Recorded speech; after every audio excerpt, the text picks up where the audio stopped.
everyone, this is Grant from Spectra Racing. So, if you haven't seen our videos on the simulator I built here in my office, be sure to check that out. But what we're going to do today is try and use the simulator effectively for an upcoming race. So what we have coming up in about 2 weeks from the recording of this video is a time trial at Daytona International Speedway. So, one of the first things we do is boot up a game that has the relevant car and track.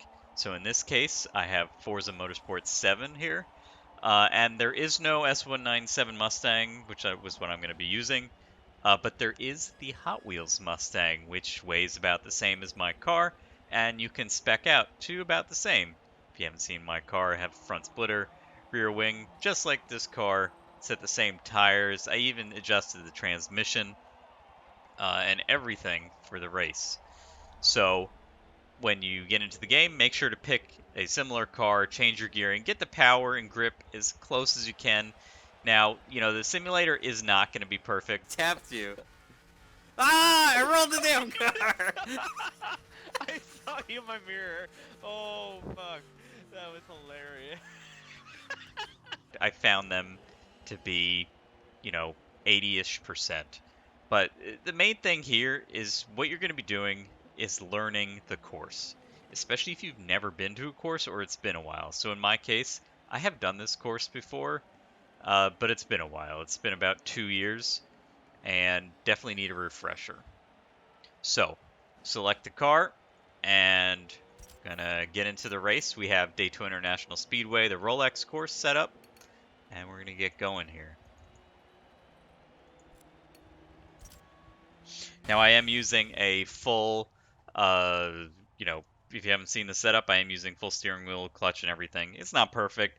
One of the things I do like about it is it does kind of force you to be gentle and kind of eggshells on the steering wheel because everything's made out of crappy plastic unless you can afford the really nice simulator setups. They're all metal. So one of the things I did is I turned off all traffic. You do not want to be following other traffic. Now, one of the most important things to remember is that you want to turn on driving line. Now, I know everyone's going to be like, driving line, I don't need driving line. It's pretty good, in at least Forza, it's pretty accurate in some of the courses I've been to, and I found it actually helps. So let's get started. So one of the first things you're going to do is you want to race in the inside view, obviously in the car. There's no God mode in real life where you can have a giant pole and race from third person perspective. So in this game, I'm just doing the free mode here to kind of get going. So when you're coming along this first turn in Daytona International Speedway, you're going to have to use some, kind of landmarks to mark your brake position. So in that case, that Sunoco sign is there in real life. I can overlay the video I actually did when I went to Daytona in 2019. So you can see here's kind of where the driving line kind of really helps. This is a very hard turn.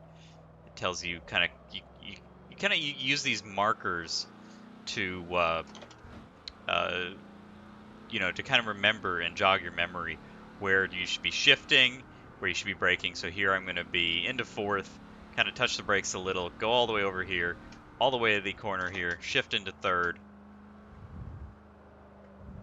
touch the rumble strips here, go wide out to the other side of the course, onto the throttle, slowly come back to the other side of the course, onto brake, touch the rumble strips, slowly come back onto the power. So one of the things I noticed about this version of Daytona International Speedway versus the real-life version is the brake markers are actually not in the game. And you'll see what I mean in a minute here. I'll overlay the real-life footage. And I was not able to get my car to go this fast.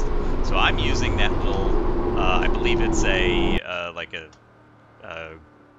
flag marker. They're digital flag markers. I think FIA tracks or whatever it's called. You go through the bus stop there. Kind of helps you where to know when to brake because you're going to be going very fast in real life.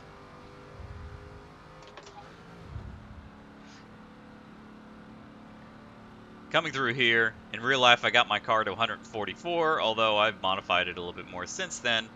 You know, I'm going to be running with a different transmission in real life, so we'll see how that goes. I'm going to be running with a wing this time. Last time I was not running to a wing due to class restrictions. So you see there, I wasn't paying attention, but we blew past the Sunoco sign. We was able to brake in time, slow here, get onto the brake, hit the rumble strips here, hit the rumble strips on the left, slowly come to the left again, onto the brakes.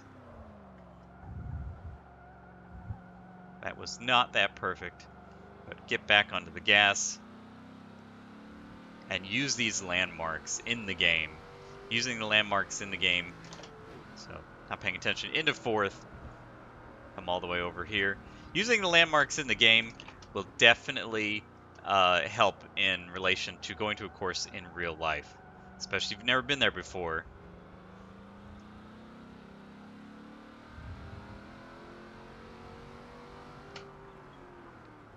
So one of the things, you just don't want to focus too much on the actual car in the game, and maybe not even the time. You really want to get down those the overall track layout, and just kind of if the car in the simulation is close to yours, which in this case this one is, I have all the shift points and everything.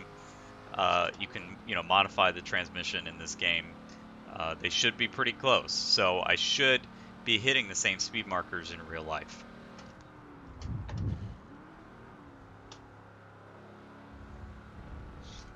When I did this last time, someone crashed in front of me right there. That was a little terrifying. Daytona definitely is an intimidating track, so I'm going to be getting in my practice laps here, and be sure to follow up with us when we do the full video at Daytona National Speedway. With that, if you guys have any other questions or anything, be sure to let me know. I'm going to be doing a lot more kind of hybrid videos like this. So yeah, thanks for watching.